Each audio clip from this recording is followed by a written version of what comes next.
ideal outcome is to get a yes or no, and to get a yes or no to give me a credit card, right? So that's what I'm going to ask for first. So I go through my questions, and I'm going to say, I can tell you no, you can tell me no, and they'll finally say, and I might ask, hey, David, let's pretend it's the end of the meeting, and you're thinking, you know what? I think Walker can really help me. And I'm thinking, you know what? I think I can really help David. What do you see is happening next? I would ask them. And often people stumble, go, well, I don't know. They might say, well, I need to talk to my CFO or my partner or whatever. Well, then I've learned something I didn't know before. Yep. Sometimes they'll say, well, we'll have another meeting. I'll say, well, typically in a situation like this, you're pulling out your credit card, Visa or MasterCard, and we're swiping it for somewhere between $5,000 and $50,000. Would you be okay if at the end of the meeting, you and I are agreeing that we can help each other? Would you be okay with that step? And some people would say, oh, hell no. And you say, okay. Another thing we do, if you're not ready for that, is we set a date for another meeting with the people need to be there or whatever. And then I'll show up with a proposal and we'll figure out what we do from there. And at the end of that meeting, you can decide whether or not you want to give me a credit card for $5,000 to $50,000. You okay with that? That sounds good. And they say, oh, hell no to any of that. Then you say, I don't want to waste your time. And here we go, guys. Good thing, most people say, damn, he's got a process. Hello, everybody. Welcome to another episode of The Process.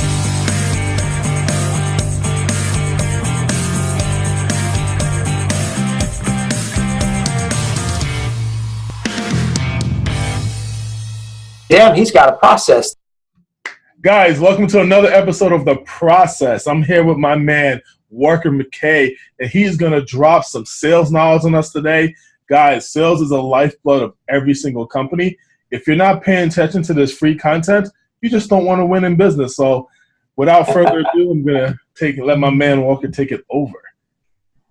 Great. Hey, thank you, David. Thank you so much for inviting me on the show. I'm honored to be here. Should be. No, I'm just playing. Damn right I should be. I know. You're the damn man. What should we be talking about today? Yeah, so just kind of let us know how you came to be the sales boss. You know, how did all this come together? So I've about a million things have come together. I kind of got here by accident. I've been in a bunch of different businesses, including sales training for a long time. And it's funny, I left the last company I was with. I've failed at sales and business a whole bunch of times. I've learned a whole lot of lessons the hard way. And one of the lessons I've learned is I'm not really good with working with other people. So I kind of had to start out on my own. So I've been doing sales consulting for companies, kind of outsourced VP of sales stuff for about 3 years. And then a friend of mine, a friend of ours, Lee Bradshaw, called me and said, you need to share what you know with other people. You need to spread it to a much wider audience. And I said, well, that's a real neat idea. How the hell do you do that? And Lee says, I know how to do that. And so we created something called the No BS Sales School. And so we're now available nationwide, theoretically worldwide, to give damn good sales training to people who are interested in it. I'm in the No BS Sales Schools. And guys, you can find that group on Facebook. If you're not in there, I highly recommend that you join. Just great content, great tips, and how to improve your sales conversions on a daily basis. Walker does a great job of just keeping it consistent and just keeping it real. I mean, it's authentic and it's stuff that works. I mean, I listen to it when I go jogging. I check it out on my lunch break. So do yourself a favor and check that out. That's great. Yeah, we have a lot of free content on Facebook, also on my LinkedIn page. We post a couple of videos a week, 1 to 2 minute stuff, and then we have a paid for school that people can also enroll in. But that's a separate deal. So what would you say from your perspective, right? Someone that clearly has been in the sales world for a long time, clearly has been through it all, has seen the top and the bottom. What would you say that most businesses are doing incorrectly right now, and how can they change that? Okay. I would think that a lot of times people, a couple of things, they're probably hiring the wrong salespeople to start with. Mm. And when I say that, I think that 90% of people that are in sales probably shouldn't be. They probably got in. It takes 6 months, or actually it's about 6 months. It may be 18 months to get a plumbing license in South Carolina, become a licensed plumber. Mm-hmm. And it takes as long as it takes to print a business card to be a salesperson. So right. A lot of people got into sales because their friend said, hey, you can talk to anybody. And so they went and got a sales job. And then they thought it was all about talking and convincing people. And the reality is that really good sales is about listening and asking questions. So that's probably the start. That's the number one thing. They're probably hiring the wrong people, and then they're probably not giving them the right direction once they bring them on board. Okay, you hit on something that's very valuable. I want to kind of dig deep into that. So you said good sales is not talking, it's actually listening. Yes. Can you expand on that a little bit more, please? Give a little bit more context. Yeah, sure. So I go talk with folks, and a lot of times I'll ask a salesperson or a business owner, give me 3 reasons why I should do business with you at your company. Mm-hmm. And invariably I'll get some kind of an answer, David, like, we got better people, we got better service, we got better quality. They make it all about them instead of about the prospect. That is correct. And I said, how many of your competitors say we got worse people, we got worse product, and we got worse service? None of them do. And the reality is the only reason somebody's better is because you think it's better. One thing that's better for one person might be worse than for the other. Right. So selling is about understanding what your buyer's really looking for, or being straight up with them about whether or not you can help them. I'm all about don't bullshit anybody. Everything needs to be on the level, easy, straight up between. Truth. Like that. Man, you just hit on a lot of points, and that makes a lot. You're obviously, I follow your stuff, so I believe in it. That's why I wanted you on the show, is because I know what you're preaching works. So if you were let's say you're a sales guy or gal, or let's say you're a business owner, an entrepreneur, and you need to get better at sales. This is something that is ongoing. You need to keep on studying it. You have to keep on getting better at it. The easiest way to increase the profit of your business is to take what you already have and just convert at a higher level. If you're closing 30% and you're at 20% profit, well, if you take some time, educate yourself, and close at 50%, you damn near just doubled your profit margin without doing anything, without spending a single dollar in advertisement, right? Yeah. So this is how important understanding the psychology behind sales and good closing is. And I just want you to get into just talk a little bit more about that. Like you said, listening, asking the right questions. Maybe give the audience some questions that you like to ask during your sales process. Let me give you some concepts first, and I'll give you some questions. Number one is we all have to realize we're not the right fit for everybody that talks to us. Well, I can't, when I say, who's your ideal client? Somebody would say, anybody, or anybody with a house, or anyone that wants to pay me. Yeah, that's bullshit, right? That they're not the ideal. If you don't know who your ideal client is, you're missing the boat. Yeah. The second thing is understand that not everybody who asks for a proposal deserves one. Not everybody deserves all our free information. I think one thing, and you asked us earlier, what do salespeople miss on? I think we do way too much free consulting. I think we give our stuff away way too quickly. So if somebody wanted to increase their conversion rate, what I would say is the first thing you got to do is fix what's between your ears. And that begins with realizing you've got equal business stature with every single person you call on. We don't need to say how high when somebody says jump. We need to ask, when you say jump, why? And if I do, what happens next? Right? It's never being a jerk about it, but how do we manage somebody's expectations? If I do something for you, will you do something for me? If I'm okay coming over to your business to talk to you about this thing, are you okay telling me whether or not you think it makes sense? If at the end of the meeting you're not thinking this is a good fit, you tell me so. If at the end of the meeting I don't think it's a good fit, I'm going to be the same straight up with you. I don't think that sales is about convincing anybody. I don't think I can convince anybody of anything. I think sales is about going down and finding the truth and telling the truth. If there's somebody you can help, get paid the right amount for that and help them. So what you're saying is that the positioning, the framework before you even get into the conversation is almost as, or if not, as important as the actual conversation? I think it is as important. And I think that's where salespeople screw it up the most. As many of them ask questions, but the buyer doesn't know how to buy what it is that we have. They don't have any clue. And when you walk in the door, their preconceptions, if you let them buy it their way, somebody taught them they need to get 3 bids, they need to talk to 3 people, they need to beat down the price. And if you let them buy it their way, that's what'll happen every damn time. So it sounds like you're saying that the type of marketing that we do here at Tash Advertising actually helps position your sales so that way you don't have to deal with all this nonsense. That is absolutely right, Tash. You help a lot of people with that stuff. And the marketing is what gets people to see that starts the thing to show that we're different, right? If you have to tell somebody, if you're a sales guy and you've got to tell somebody, your prospect, we're different, you've already screwed it up. People need to see you as different before you even show up. It's from the marketing and advertising you do, and it's also on the phone call to be straight up with somebody. Don't know if I can help you or not. Not sure for the right ones. We're going to be expensive. Let's pretend it's the end of the meeting. You like what you see. What do you see happening next, right?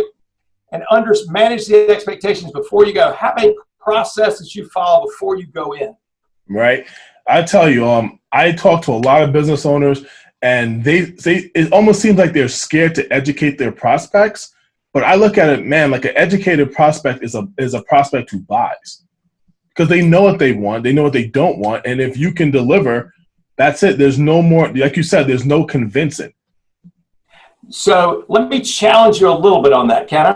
Mm-hmm. Of course. Because here's the thing, I'm all about an educated prospect, and I think people do a lot of research now most of the time. Mm-hmm. But once again, they believe from the internet that all of a sudden you pull up whatever, great advertising agencies, and you'll find a million, right? Yeah. So then how do they decide from what's on the web to what they're going to buy? If they're left to their own devices, they'll screw it up. They'll just figure out some way in their head to pick. But if they get 3 prices, right? One's $15, one's $12, and one's $11. They'll say the $11 guy's probably shit. Yep. The $15 guy's too high. The $12 guy's probably where I'm going to go. But if I can beat the $15 guy down to the $12 guy, that's probably the one I'll pick. And that's not the right way to pick damn near anything. Mm-hmm. So I believe that I think in a 3-step process for sales. And that's I'm very process oriented, so it's cool to be on this show. Can I share with you my process that maybe can clarify what I'm talking about? I see you're doing it right now. All right. So step number 1 is the prospect must admit a problem.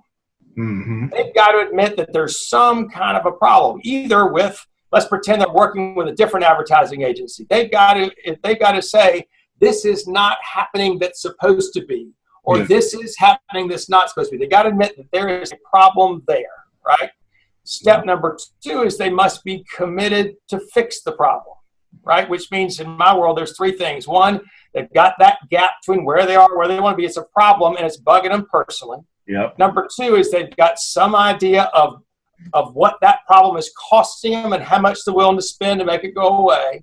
And number 3, there's got to be some urgency to fix it. So first, they got to admit a problem. Step number 2 is they got to be committed to fix it. Yep. Then and only then, in my system, does it make sense for us to give the prospect any information. Because here's the thing. If I said, hey, Tosh, if I want to, you like fancy cars? I like them, but I don't like to buy them. Okay, well, let's pretend. Okay, so keep that. So do the same. Hey, Tosh, I run a Ferrari dealership. We got a new 348 GTB. You want to drive it for the weekend? What might you say? Oh, hell yeah, right? Maybe. Yeah, let's talk. So then I come back on Sunday and say, how'd you like it? And you say, hell yeah, that was great. And then I say, okay, great. It's $347,000. You want to buy it? And you say, hell no. Right? But then I've given you all my stuff. You've gotten the Ferrari, and then I've made you feel not okay about yourself. Yep. So I want to sit down with Tosh and say, what is it that's really good? You say you need advertising help. Why? What's really going on? How long has it been going on? What have you tried to do about it? Any of that stuff worked? What do you suppose that's cost you? System, process. So you're agitating the problem. The prospect already has the problem. I want to figure out how important it is for them to fix it now.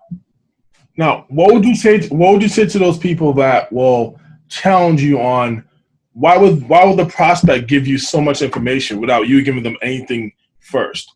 So, are you saying just because they have that problem and they know that you can potentially solve that problem is why they would give you that information up front? Well, let me flip it back around. If we're all equal business stature, why the hell would the salesperson give all the information first?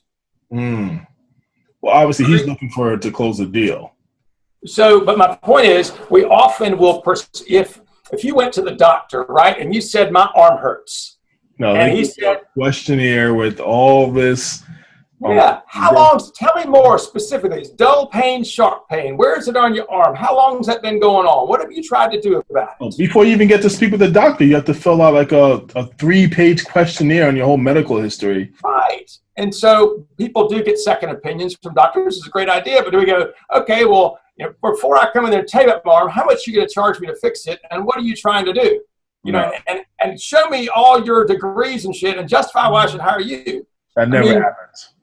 It never happens. And so if you knew that somebody must trust you enough to give you money to make a problem go away. That's the essence of sales. They trust you enough to give you money to make a problem go away. So the beginning part is, how do we get somebody willing to share sometimes personal information with us to help us figure out, you know what, I'm not the right guy to help you. You need to go see David Tosh instead. Understand? So there's got to be that level of trust that the salesperson has to have a skill of understanding first. That they can't help everyone. Yeah, that they can't help everybody and they don't want to help everybody. And if this person's sitting in front of me, if they're not the right fit, I'd be doing them a disservice to say I could help them. Exactly. Oh, man. Deep stuff, brother. Now, let's get into some of those juicy questions that you ask on the sales process. Sure. All right, so before I set up, let me go through 2 steps of this. Number 1 is I'm going to ask somebody, how much time did you set aside for the meeting? Yeah. How much time you got for us to meet? The number 1 thing people are afraid of about salespeople is they're going to waste their time. Mm-hmm. So the first thing I'm going to do is say, hey, how much time do you have for this meeting? The second question I'm going to ask is, let's pretend that 30 minutes was over that you said, and you said, hey, I had a great meeting with Walker. What is it we would have talked about, discussed, covered to make that a good use of your time? So you're future casting. Yeah. And also, David, why else would I ask that question? You let them give you the information that they want to hear. You made your job a heck of a lot easier. And remember, most of the time, people just want to be understood. And so I'm sitting at the very beginning. How much time do you have? And what is it that we're here? What are we trying to figure out today? What is it you want to make sure you learn from me? So they can put that out there. And let's pretend I sell houses or something. Some people will care about the square footage. Some people will care about what it looks like. Some people will care about what kind of wood's in it. Some people will talk about insurance, whatever. How many bedrooms? How many bathrooms? My best example is my wife is a vegetarian, right? And she's very strict vegetarian, and we'll go to restaurants fairly often, and the waiter will often say, hey, let me tell you about the specials. And then they'll start off with the creamy potatoes. They'll talk about the steak. They'll talk about the lamb. They'll talk about the fish. They'll talk about the goat. And my wife's sitting there with her eyes rolled back in her head. And instead, the waiter said, we have 35 specials. Anything in particular you like that we ought to be talking to you about to make sure we're not wasting your time? She might say, yeah, how about just tell me about the vegetarian stuff? Make sense? Now, and to her, that's the best way that she's ever encountered. Yes. So then my next question, again, before the meeting starts or as it started is, I've got some things I want to ask you about as well. Are you okay if I tell you what those are so there aren't any surprises? And they'll say, sure. And I say, here's what I want to learn from you. I want to learn kind of where you are versus where you want to be. I want to learn more about these. I'm going to give them generic. They're more, kind of where you are versus where you want to be. Yep. Number 2, I want to find out about the money, the kind of budget that you're looking to spend or kind of what maybe the problems are costing you. Yep. And number 3, I want to find out about kind of your decision-making process and maybe how urgent getting something fixed is. Are you okay if we talk about that stuff? I'm okay. So, because sometimes, the story I give here is you go to the dentist, right? Let's pretend you've never been to the dentist before, and you're a little bit nervous, right? Just like people are with salespeople. and you're laying there in the chair, you got some problems with your teeth, and all of a sudden some dude with a mask on turns around and comes at you with a needle. And you think, God, you jump, run the hell away. But if the guy says, look, I know you've never been here before. I don't want to surprise you. Here's the deal. I got to put a mask on. It looks kind of scary. Keeps you and me from getting sick. I also got to take this needle. When it comes, it's going to look as big as a baseball bat. I got to put it in the roof of your mouth. People say it pinches for a second. It hurts like shit for about 2 seconds, but then it's going to be fine. Right. You're going to be okay when I do that. And the guy goes, okay, I can prepare for that. Same thing is true in a sales call. I want to let them know what I'm looking for. So then the first thing is they're surprised to even have an agenda. But the second thing, most people say, damn, he's got a process. That means subconsciously, wow, he may be qualifying me. No, So that makes sense. I love it. This is different. I study a lot of sales. I can name a bunch of your people, but I'm not going to big time anyone here. But I'm a student of sales, and this is very different from what I'm used to. You know, obviously I follow your stuff, so I know a little bit of it. But I just hope that everyone realizes how different this is. You know, we're giving you Walker is giving you some great stuff right now. You need to really let that sink in. Thank you for saying that. The main thing, and I mentioned this before, is that we have equal business. We realize we have equal business stature with every single person that we meet, whether they've got more zeros in their checkbook than you do, whether they've got CEO or CFO or whatever the hell on their title. We have equal rights as they do. And here's the deal, though. So we do as human beings, but if we walk into the thing and their game is always set the same, their game is share as little information as possible and then gather as much information as possible. And then step number 3 is say nice things and get rid of you. And then number 4 is disappear. That's the buyer's process. They do it every single time. And left to their own devices, that's what they're going to do to you too. Mm-hmm. And if that's the way somebody wants to treat me, I don't want to play. Some will, some won't. So what? Who's next? Who's the next person I need to be talking to? If I'm worried about my next meeting is changing my life, if I'm worried about, oh my God, I got to sell this prospect because otherwise I'm dead, that's a problem with me. That's a problem with my crappy pipeline. That's not the buyer's problem. That's not the buyer's problem. Does that make sense? Oh yeah, you got to have the right mindset. Yeah, and so by negotiating the rules of the game, which is what those questions are, by getting it all straight up front, we can eliminate any of this BS that happens other places. You want to hear the next question? Oh yeah. So after I establish my agenda, here's my next question. If I figure out that I'm not going to be the right fit for you, David, are you okay if I'm just straight with you and tell you so? And then they're going to say, well, gosh, I hope you would. That straightens up their backbone a little bit. And then I'm going to say, well, you do the same for me. If from whatever thing you don't think I'm tall enough to ride the ride, you don't think I'm the guy, just tell me so. I will not argue with you. You'll be right. We'll part as friends. It will be just fine. So now you're giving them permission for you to end the call, for them to end the call. And in their head, now they're not worried so much of this guy wasting my time. Now they're kind of lowering their defenses so that way they can take in the information and really get to actually solving the problem that's at hand. They feel like they're in control. The reality is we just went back to 50-50. Now, if I had 51, it's as big of a number as I can think of and cash in the suitcase next to me and leave me the hell alone, right? But since I've only got 50, it's even. The next question. So, and here's the precept of this whole thing. Before you even go into all of your meetings, David, you need to know what an ideal outcome would look like.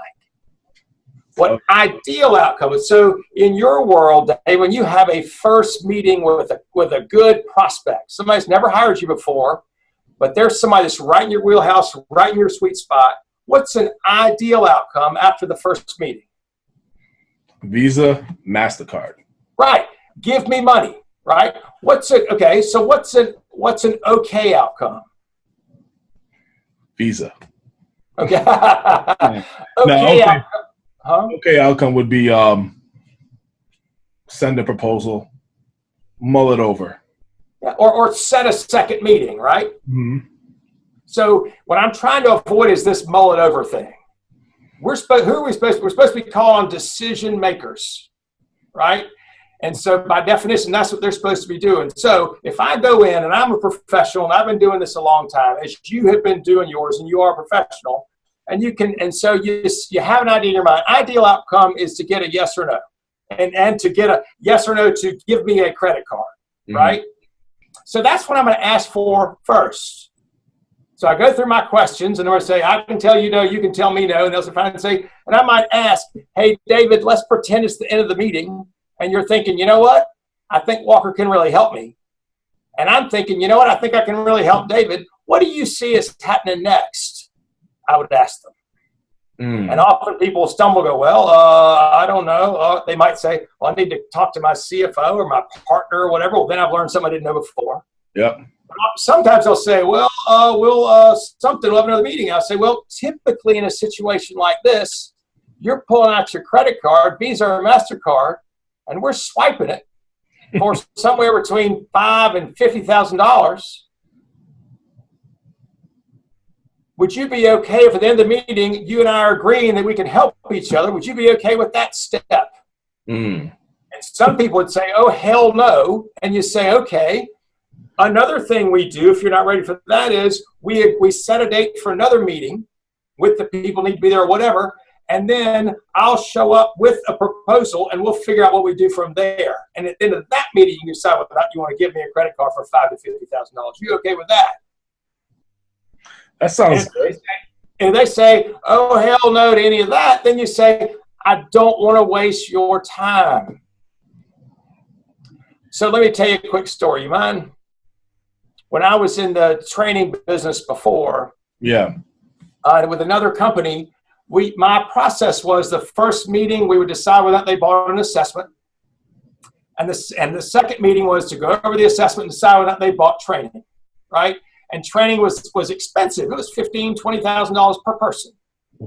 And so what I found was I had people from all over the state, and sometimes I drive to Greenville to go meet with them, and I might drive, which was an hour and a half up, hour for meeting, hour and a half back. It was a day.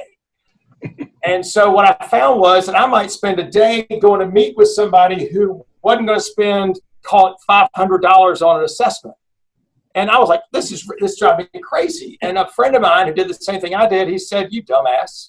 He said, why don't you, when they call on the phone, say, why don't we spend 20 minutes and talk, figure out whether or not you should spend $500 on a coaching session, which includes an assessment. If at the end of the time you don't think it's a good idea, fine, we'll hang up. If you do, it means you read your credit card numbers off the front. And so I said, wow, okay. And so the next three people that we had this conversation, they said, hell no. And I said, that's fine. I hung up. And the fourth one gave me his credit card number over the phone. There it is. And the fifth one gave me his credit card number over the phone. And I closed both of those guys for the right reasons in one call. So I called my friend back who suggested that and said, you are a fucking genius. How awesome was that? You just cut that step out. He said, what are you talking about? I said, I just got $500 twice on the phone for somebody I've never met, gave me their credit card number. And he said, that worked? And I said, yes, because I never found it. Most of the time, we get in our own, the reason we have such long sales cycles is we believe it needs to be long. Yeah. Understand not everybody has a one-call close and everybody has a four-call close. But at the end of every meeting, you should be deciding yes or no on something. Yes means we take a step forward with equal commitment. No means, hey, man, wrong time, not a big deal. Maybe we can talk again in 6 months or 6 years. Love it, man. Love it. A lot of times I feel like people, as the business owner, as a salesperson, you make up excuses, you make up reasons for the prospect instead of giving them the chance to decide yes or no. Instead, you're the one holding yourself back 80, 90% of the time. Taj, you were so right. And I would say 100% of the time we're the problem. The good news is 100% of the time we're also the solution. If we can just get out of our own damn way most of the time. Mm-hmm. Oh, yeah. There's no saying, no bad prospects, just bad salespeople. And the same thing with price, right? I mean, the customer, the prospect, they don't have a problem with price as much as you do. Yes, most of the time. So how do you get somebody to understand the value of what you're doing? Well, we use something called a value stack. We'll break everything down. We'll put a price point on it, and then we actually show them by letting us run everything. It actually will save them a lot of money, and it will generate a lot of return on the investment. Yeah, sure. Yeah, ROI calculator. So one of the things we talk to clients about a lot is the first thing is we got to get the client to do the math on how much not fixing it is costing them. Mm. So there was some folks I met with yesterday. It was a bank, and we talked about, the first thing I did, we spent the first hour and a half talking about how much them not being very good at sales was costing them, and the missed opportunities and the wasted proposals and all the time they spent, mm-hmm. and what adding, 1 or 2 new loans a month would do. And they started running the numbers into it was crazy, but it was in the, $500,000-$600,000 a year over their small bank in what they felt like was lost opportunities. Wow. So when I can go back to them and say, well, hiring me, you might spend somewhere between 10 and 15% of that. So all of a sudden, instead of, but help them figure out how much it costs not to have it fixed. Mm-hmm. And so if they say, and they figure out it's nothing and they don't really care, well, you say, well, why the hell would you spend a penny on it then? It sounds like you're okay. Yeah. But if somebody's got a $10 million problem and you say, I can fix it for $1,000, what kind of credibility you think you have? Zero. There's a story about a guy in a nuclear plant, or the nuclear plant operators are inside. It's kind of a funny. Anyway, all the lights go off, all the alarm bells go off, everything goes crazy, nuclear meltdown, and they have one guy they can call who knows how to fix it. They pick up the phone, they call him and say, "We need you now." He said, "It's $20 million in cash in a suitcase before I do anything." And they said, "Shit, we got to have it fixed." Okay. He comes in the door with his briefcase with the chain link on it, whatever, locked to his arm. He says, "Put the cash in." So they do. He closes, locks the briefcase, puts it on his arm, goes over, flips one switch, and everything goes back to normal. You're like, holy shit, you just charged us that much money to flip one switch? And he said, "Nope, I charged that much money because I knew which switch to flip." Yep. Right? All right. Don't charge by the hour. How many years you've been doing how many years you've been alive, Tosh? 30? 32. 32 years, right? What they're paying you for is 32 years life experience and all the time that you've spent educating yourself and learning your craft. It's not the hour that you did it. See, even those times I was pooping in my diapers, they're paying for that too? There was some, you can give them a little discount on that part. All right, a little tad discount. So just charge them for the last 2 years then. Yeah.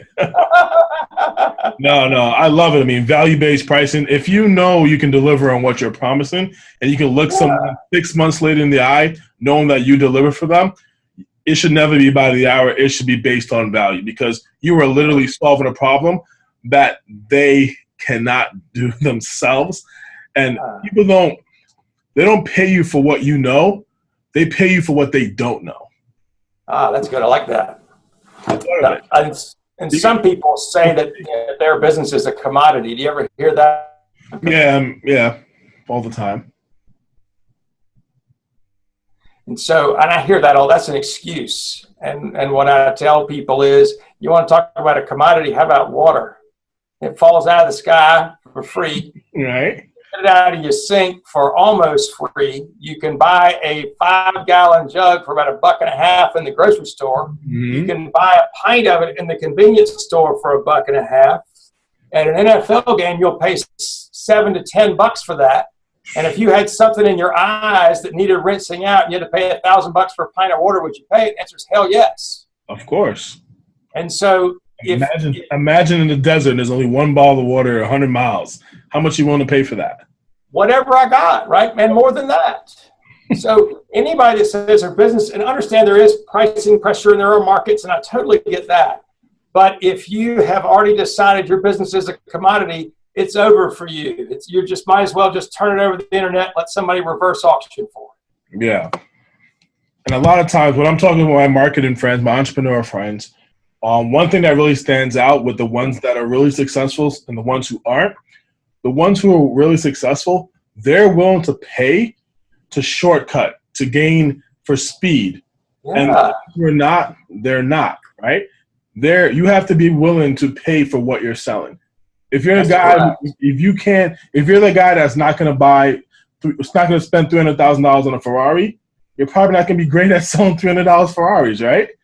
So, and probably, at the same time, though, we just have to have a decent, we're taught by our parents, most of us, the money concept. And so I had my mother and my father. My mother was never talk about money. It's rude, don't bring it up. And my father used to ask everybody how much they paid for everything just because he thought it was funny to watch them squint a little bit. Okay. And so I've had to learn a lot of times the people that we call on, they're not even spending their money. It's in a budget somewhere. Yeah. Yeah. I mean, they're going to spend it somewhere. Might as well be with me. So get over our own money concept. And you're right. You're exactly right. The money trash thing. And again, here's the thing. If you sell something and you don't deliver, then your reputation's bad and it screws you up. Yeah. Right? If you know you can help somebody, charge all you can get paid. The lesson I've learned is somebody hires you because you're cheap, they think they're smart. If they hire you because you're expensive, they think you're smart. They'll go back to the guy they think is smart for advice. Yeah, absolutely. Man, Walker, we have been dropping bombs. We have been killing it. For our audience out there, for guys wanting more of this, how can they possibly get in touch with you? Sure, a couple of ways. My email address is walker@walkermckay.com, WALKER@walkermckay.com. If you follow me on LinkedIn at Walker Mckay, there's a bunch of videos. You can send me an email. Also, my direct phone number, if you want to call me or send me a text, is 803-917-2817. One thing I might mention, David, is I have a free video series. It's called It's 7 Mistakes of Selling. And you can find it at www.7salesmistakes.com. Awesome. The number 7salesmistakes.com. Go there, free video series. Might be some good stuff you can pick up there. Oh, please. He's being humble, guys. Go there. It will literally change your life, okay? And then send me a thank you card, preferably with some money in it. No, guys, thank you so much. We really enjoy doing this for you. We really enjoy putting on these interviews, especially with successful entrepreneurs, successful business owners like Walker. And we'll see you guys next episode, and we'll definitely have Walker back on the show because he has so much value, so much knowledge that he can share. And I'll be ready for round 2. You're the man. Thank you, David. Appreciate being on. Good luck. Be better.